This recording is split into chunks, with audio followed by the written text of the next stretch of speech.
with Vanderbilt women's basketball head coach Shea Ralph. Coach, your team returns to action after a 10-day break over finals week here at Vanderbilt to take on Evansville Saturday. How are you preparing for the Purple Aces, and just how has this week off been?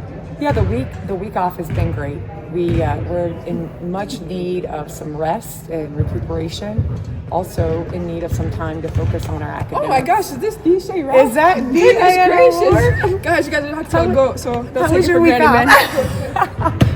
man. So I think the 3 days off not only gave them a chance to, we had a bunch of kids banged up, but also we needed to really focus in on our academics, making sure we close out the semester strong. It's really important to us.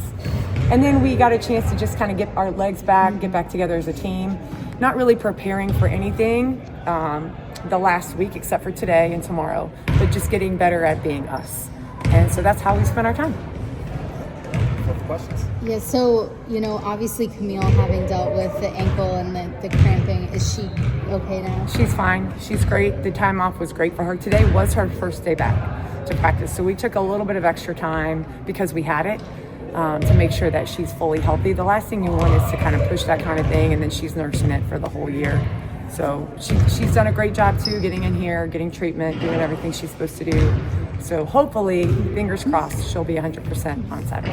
Yeah, I know you mentioned just kind of being able to get your legs back a little bit as well as the academic parts, but with a 10-day break like this, what do you guys as coaches really kind of emphasize on in using that off time that you haven't really had so far this season?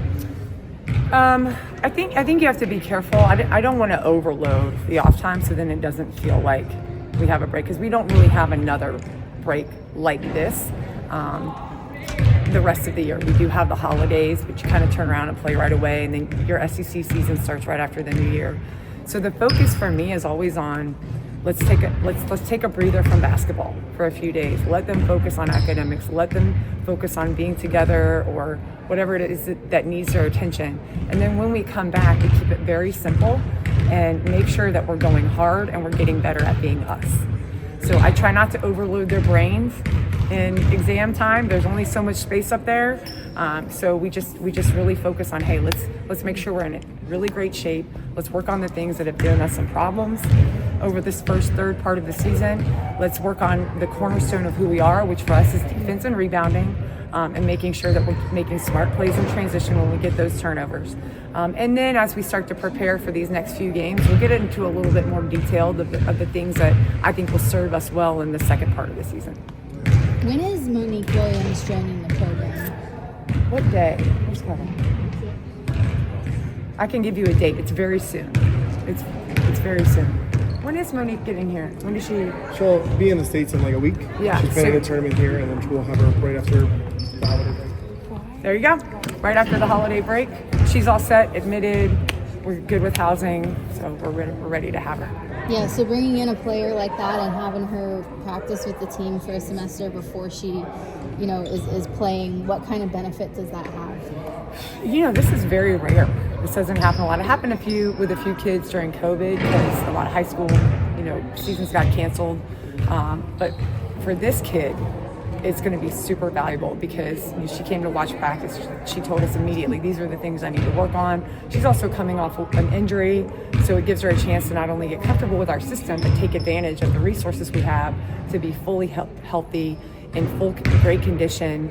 So when she comes in this summer, she's not trying to play catch up as a freshman. She already knows what she needs to do, how she needs to do it, and hopefully that'll serve her really well and us really well when the season starts next year. It feels like the sophomore class has really been a story this year and taking that next step up, especially over the first 10 games. How would you just kind of evaluate how much they've improved and the growth that you've really seen from them, not just individually, but just as a class as a whole?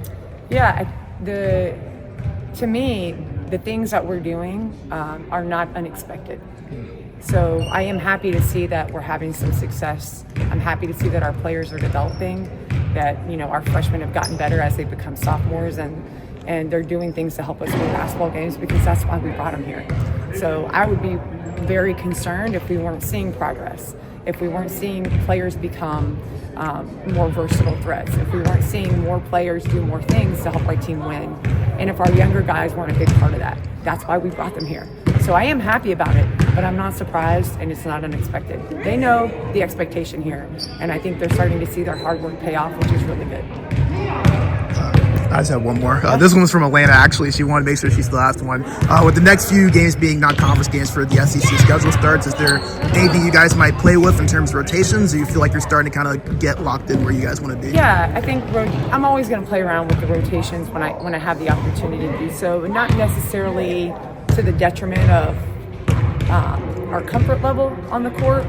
But you never know what could happen, right? So it's important for me that I make sure we continue to develop our team from number 1 to number 13 or 12 is playing this year, and that as we're doing that, you know, if for whatever reason we have a sprained ankle or somebody, you know, hurts a thumb or gets hit in the head, knock on wood, that we're not going to take this huge dip because we don't have kids that are ready to step into that role.